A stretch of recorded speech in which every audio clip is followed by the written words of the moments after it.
ജാസിനൊന്നും കണ്ടില്ലല്ലേ? ജാസി ആഷി അവരൊന്നും അറിയത്തില്ല.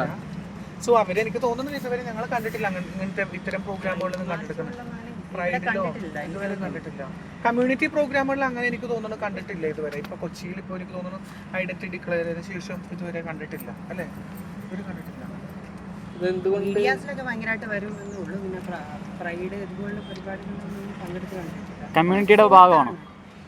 സുഹൃത്തുക്കളാണ് ഞങ്ങള്. പക്ഷെ എനിക്ക് തോന്നുന്നു ഞങ്ങളുടെ വിസിബിലിറ്റി കാണിക്കുന്ന പ്ലേസുകളിലൊന്നും തന്നെ ഒരുപക്ഷെ ഈ പറഞ്ഞ വ്യക്തികളെ കാണാറില്ല പൊതുവെ. പല കാര്യങ്ങളും ഇത് കുഞ്ഞിന്റെ ക്രൈസുകളൊന്നും ഇതുവരെ കണ്ടിട്ടില്ല. എവിടെ പോയി അല്ലെങ്കിൽ ഇത്തരത്തിലുള്ള കാര്യങ്ങൾക്ക് എന്തെങ്കിലും ബുദ്ധിമുട്ടുണ്ടോ എന്ന് അറിയത്തില്ല. ഞങ്ങൾ കൃത്യമായി വിസിബിലിറ്റിയോട് കൂടിയാണ് ഇത്തരത്തിലുള്ള പ്രൈഡും അല്ലെങ്കിൽ ഞങ്ങളുടെ കാര്യങ്ങളെല്ലാം നന്നായിട്ട് മീഡിയയിലൂടെയൊക്കെ അറിയിക്കുന്നത്. പക്ഷെ വരാറില്ല, വന്നിട്ടില്ല അല്ലേ?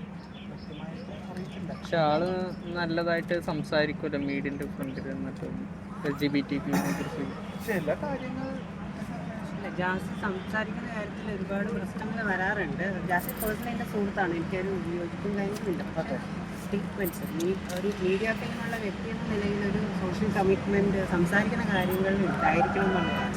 ഒരു ക്ലാരിറ്റി, വ്യക്തത ഉണ്ടായിരിക്കണം എന്നുള്ളതാണ്. ഇപ്പോൾ റീസെൻ്റ്ലി ഫാമിലി ജാസി ആഷിയുടെ എന്തൊരു വിഷയത്തിൽ ഉമ്മയുമായിട്ടുള്ള എന്തൊരു വിഷയത്തിൽ സംസാരിക്കുകയുണ്ടായി.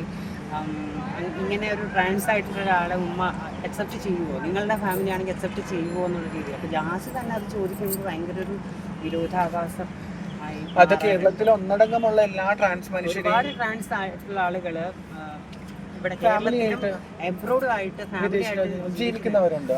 അവരെയൊക്കെ ക്വസ്റ്റ്യൻ ചെയ്യുന്ന രീതിയിലാണ് ഇത്തരത്തിലുള്ള ഒരു സ്റ്റേറ്റ്മെന്റ് ഇറക്കിയപ്പോൾ നിലവിൽ അത് പലയിടങ്ങളിലും ചോദ്യം ചെയ്യപ്പെട്ടു. ജോലി ചെയ്യുന്ന തൊഴിലിടങ്ങളിലാണെങ്കിലും ജോലി ചെയ്യുന്ന സ്ഥലങ്ങളിലാണെങ്കിലും അല്ലെങ്കിൽ ഈ പറഞ്ഞ വ്യക്തികളെ നമ്മളെല്ലാവരും കമ്മ്യൂണിറ്റിയിൽ റെപ്രസെന്റ് ചെയ്യുന്ന വ്യക്തികളാണ്. അപ്പോൾ ഇങ്ങനത്തെ ഒരു സ്റ്റേറ്റ്മെന്റ്, പല സ്റ്റേറ്റ്മെന്റുകളും ഈ പറഞ്ഞ ജാസി ആഷി ആണെങ്കിൽ പോലും വളരെ അടുത്ത സുഹൃത്തുക്കളാണ്, ചെറുപ്പം തൊട്ടുള്ള എൻ്റെ ഒരു ചൈൽഡ്ഹുഡ് ഫ്രണ്ടാണ്.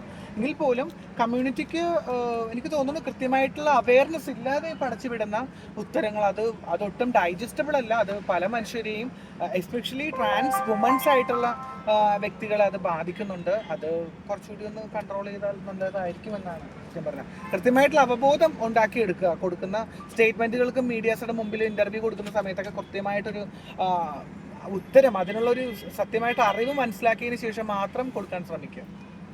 പിന്നെ നിങ്ങൾ മീഡിയാസ് ഓരോന്നൊക്കെ ചോദിക്കും, ഓരോന്ന് പൊട്ടത്തരം കിട്ടാൻ വേണ്ടി ഓരോന്ന് ചോദിക്കും. അത് കിട്ടുമ്പോൾ നിങ്ങളും ഹാപ്പിയാകും, എയറിലും കയറും.